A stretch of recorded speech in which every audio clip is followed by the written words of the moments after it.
வணக்கம்.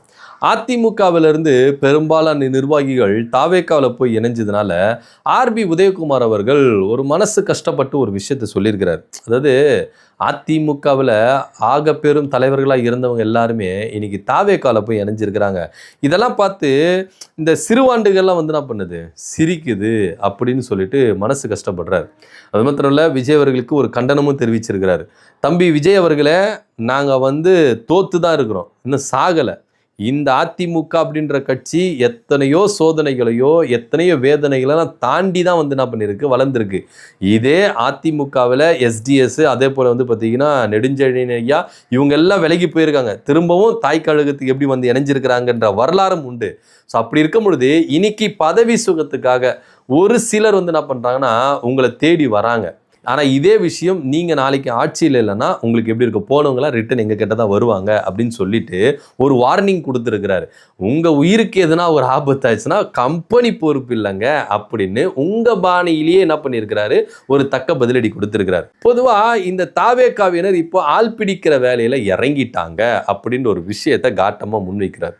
ஆதவர்ஜனா என்ன சொல்கிறாரு அப்படின்னு பார்த்தீங்கன்னா, இங்கே அதிமுகவினர் பெரும்பாலானோர் தாவேக்காவுக்கு தான் ஓட்டு போட்டாங்க அப்படின்னு சொல்கிறார். அதிமுகவிலேருந்து பல பேர் இறங்குனதுனால அதிமுகவை என்ன பண்ணுறாங்க, தாவேக்காவுக்கு தான் ஓட்டு போட்டாங்க. இது மாத்திரம் இல்லாமல் தாவேக்காவுக்கு தாய் கழகம் எது தெரியுமா, அதிமுக தான் சொல்கிறாரு. சிரிப்பாக வருது நமக்கு. இப்போ என்னப்பா எனக்கு ஒன்றும் புரியலையப்பா அப்படின்ற மாதிரி நம்மளுக்கு சிரிப்பாக வருது. அவருக்கு அந்த தாய் கழகம் அதெல்லாம் அவருக்கு தெரியுமா தெரியாதான் நம்மளுக்கு தெரியல. சரி, ஓகே, அவர் ஒரு ஜோரில் சொல்கிறாருன்னு வச்சுக்கோங்களேன்.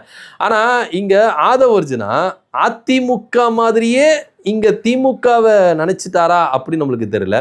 கலைஞர் விசுவாசிகளும் என்ன பண்ணலாம், எங்கள் கட்சிக்குள்ளே சேர்ந்துக்கலாம் அப்படின்னு என்ன பண்ணுறாரு அவர் சொல்கிறார். ஒன்றும் இல்லைங்க, இந்த எலெக்ஷன் ரிசல்ட் வந்தோடனையும் தாவேக்கா 108, அதே போல் பார்த்தீங்கன்னா திமுக 59, அதே போல் பார்த்தீங்கன்னா அதிமுக 47 இப்படின்னும் போது தாவேக்கா எம்எல்ஏக்கள் என்ன பண்ணாங்க, ஒரு ரெசார்ட்டில் மகாபலிபுரம் ரெசார்ட்டில் என்ன பண்ணாங்க, அடைச்சாங்க. எல்லாரையுமே அடைச்சாங்க. நம்பிக்கை இல்லை. அதே போல் அதிமுக எம்எல்ஏக்கள் எல்லாம் என்ன பண்ணாங்கன்னா பாண்டிச்சேரி ரெசார்ட்டில் போட்டாங்க. ஏன்னா தமிழ்நாடு ரெசார்ட்டில் என்ன பண்ணா தூக்கிட்டு வாங்கின்னு சொல்லிட்டு பாண்டிச்சேரி ரெசார்ட்டில் என்ன பண்ணாங்க, போயிட்டு அங்கே தங்க வச்சாங்க. ஆனால் திமுகவை யாருன்னா அப்படி அடைச்சி வச்சாங்களா? கிடையவே கிடையாது. எல்லாரும் என்ன பண்ணாங்கன்னா ஜெயிச்சுட்டு ட்ரெயின்லேயோ பஸ்ஸுலையோ என்ன பண்ணாங்க, சென்னைக்கு போயிட்டு அறிவாலயத்துக்கு போயிட்டு தலைவரை பார்த்து ஆசீர்வாதம் வாங்கணும், வாங்கய்யா அடுத்த கட்ட நடவடிக்கை என்ன அப்படின்னு சொல்லிட்டு அவர்கிட்ட ஆலோசனை பண்ணலாம் அப்படின்னு சொல்லிட்டு யாருமே என்ன பண்ணல, அவங்கள அடைச்சி வைக்கவே கிடையாது. ஸோ அவங்க என்ன பண்ணாங்க அப்படின்னு பார்த்தீங்கன்னா, ஈஸியாக என்ன பண்ணாங்க, ஃப்ரீடமாக என்ன பண்ணாங்கன்னா திமுக தலைவர் மு க ஸ்டாலின் அவர்களை சந்திச்சாங்க. ஆனால் தாவேக்காவுக்கு எந்த அளவுக்கு பயம் பார்த்தீங்களா, போட்டு அடைச்சி வச்சுட்டாங்க. ஏன்னா ஒன்று அதிமுக கபலீகரம் பண்ணிட்டோம், இல்லை திமுக கபலீகரம் பண்ணிடணும் அப்படின்னு இவங்களுடைய நினைப்பு. ஒரே ஒரு விஷயம் தாங்க, திமுக அப்படி குதிரை பெறதெல்லாம் ஈடுபடவே கிடையாது. அவங்கள அப்படி வாங்கவும் வாங்காது, வாங்கி அப்படி ஆட்சி அமைக்கணும்னு அவசியமே கிடையாதுன்னு வச்சுக்கோங்களேன். ஏன்னா 2021 அப்போ எதிர்கட்சி தலைவர் அந்த மு க ஸ்டாலின் அவர்கள் நினைச்சிருந்தா ஆட்சியை எப்படியானோ குதிரை பேரம் நடத்தி என்ன பண்ணிருக்கலாம், பிடிச்சிருக்கலாம். ஏன்னா ஒரு பக்கம் டிடிவி தினகரன், இன்னொரு பக்கம் ஓபிஎஸ், எடப்பாடி பழனிசாமிக்கு எந்த அளவுக்கு எதிராக இருந்தாங்க, நம்பிக்கையில தீர்மானத்தை கொண்டு வந்தாங்க. அப்போ திமுக நினைச்சிருந்தா எப்படி வேணால் ஆட்சி பிடிச்சிருக்கலாம். ஆனால் அவங்களுக்கு அது தேவையில்லை. அந்த ரூட்டே அவங்களுக்கு என்ன பண்ணலாம், அவாய்ட் பண்ணிட்டாங்க, பிடிக்கல.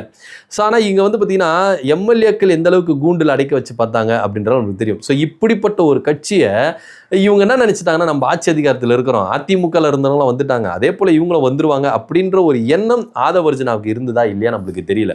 ஸோ இதை தான் ஆர்பி உதயகுமார் அவர்கள் என்ன பண்ணுறாருன்னா சுட்டி காட்டுறாரு. உங்கள் இஷ்டத்துக்கு பைத்தியக்காரந்தான மாதிரிலாம் பேசாதீங்க. ஆதவர்ஜனாவுக்கு கடுமையான ஒரு கண்டனங்களை தெரிவிக்கிறாருங்க.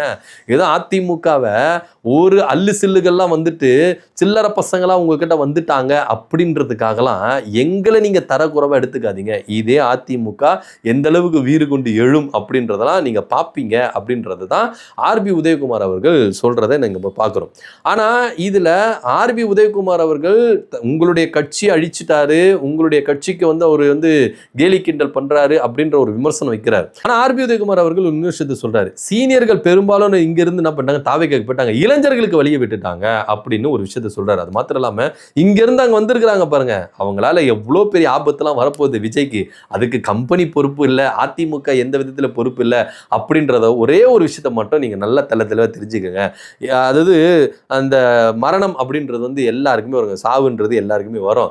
நாங்கள் இப்போதைக்கு தோத்து தான் போயிருக்கிறோம், செத்தெல்லாம் போகலை, அதனால் எங்களை வந்து இந்த மாதிரி கேலி கிண்டல் பண்ணுறதை ஃபஸ்ட்டு நிப்பாட்டுங்க அப்படின்னு தன்னுடைய கண்டனங்களை அவர் என்ன பண்ணியிருக்காரு, தெரிவிச்சிருக்கிறாரு. ஏன்னா ஆர்பி உதயகுமார் அவர்கள் சொன்னது எப்படி திருப்பி போட்டு பாருங்களேன். பெரும்பாலான சீனியர்கள் அங்கே போயிட்டாங்க, இளைஞர்களுக்கு வழிவிட்டுட்டாங்க அப்படின்னா, ஆர்பி உதயகுமார் கூட தான் சீனியர், அவர் ரிசைன் பண்ணிட்டு இளைஞர்களுக்கு வழி விட்டுருவாரா? ஸோ போயிட்டாங்கன்னு சொல்லிட்டு நீங்கள் என்ன பண்ணீங்க, இதெல்லாம் பேசாதீங்க அப்படின்னு தான் அவங்கள என்ன பண்ணுறாங்க, கருத்துக்கள் முன்வைக்கிறாங்க. ஸோ எப்படி பார்த்தாலும் இது தாவேக்காவுக்கு ஒரு பெரிய அழிவு அப்படின்னு தான் நான் பார்க்கணும். ஏன்னா நீங்கள் இஷ்டத்துக்கு என்ன பண்ணுறீங்க, உள்ளே கொண்டு வரீங்க. அதாவது எல்லா கட்சியும் உங்ககிட்ட வராங்க வராங்க வராங்க வராங்க வராங்க அப்படின்றதுனால நீங்கள் இஷ்டத்துக்கு சேர்த்துக்கிறீங்க. இப்போ உங்களுக்குள்ள உட்கட்சி பிரச்சனை பயங்கரமாக வெடிச்சிருக்கு. பொள்ளாச்சிலலாம் வந்து பார்த்தீங்கன்னா உட்கட்சி பிரச்சனை பயங்கரமாக வெடிச்சிருக்குது அப்படின்னு நம்ம சொல்லணும். ஏன்னா இங்கே அதிமுகலேருந்து வர்றவங்களுக்கு நீங்கள் முக்கியத்துவம் கொடுக்குறீங்க. ஆல்ரெடி உங்கள் கட்சியில் இருப்பாங்களே, அவங்களுடைய நிலைமை என்ன, அது யோசித்து பார்த்தீங்களா? இதெல்லாம் யோசித்து பார்க்காம விஜய் அவர்கள் என்ன பண்ணுறாரு, இஷ்டத்துக்கு என்ன பண்ணுறாரு. இன்னொரு விஷயம் என்னன்னா, அந்த கட்சியில் இருக்கிறவங்க அங்கே அவ்வளோதான் அதிமுகவில் இல்லை, 50% எங்களுக்கு வந்துட்டாங்க அப்படின்றாங்க. அங்கே ஆல்ரெடி நிர்வாகிகளாக நிறைய பேர் இருக்காங்கங்க. அப்போ அவங்களெல்லாம் என்ன சொல்கிறீங்க அப்படின்னு தானே கேள்வி கேட்க வேண்டியது இருக்குது. ஸோ தொடர்ச்சியாக இந்த விஷயத்த ஆர்பி உதயகுமார் அவர்கள் என்ன பண்ணுறாரு, கண்டனங்கள் மேல் கண்டனங்கள் தெரிவிச்சிருக்கிறாரு விஜய்க்கும், அதே போல் வந்து பார்த்திங்கன்னா ஆதவர்ஜனாவுக்கும். பைத்தியக்கார அமைச்சர்களெல்லாம் கொண்டு வந்து இந்த சட்டமன்றத்துக்குள்ள நம்ம வைக்க பார்க்கணும் அப்படின்னு நமக்கு இருக்குது அப்படின்னு காட்டமான விமர்சனங்களாக அவர் என்ன பண்ணுறாரு, முன்வைக்கிறாரு. ஸோ விஜய் அவர்களுக்கு தாவேக்காவுக்கு ஒரே ஒரு விஷயம் தான் நாங்கள் சொல்லிக்கிறோம், என்ன அப்படின்னு பார்த்தீங்கன்னா, நாங்கள் தோத்துருக்கிறோம், அதில் எந்த வித மாற்று கருத்து இல்லை, ஆனால் நாங்கள் சாகலை.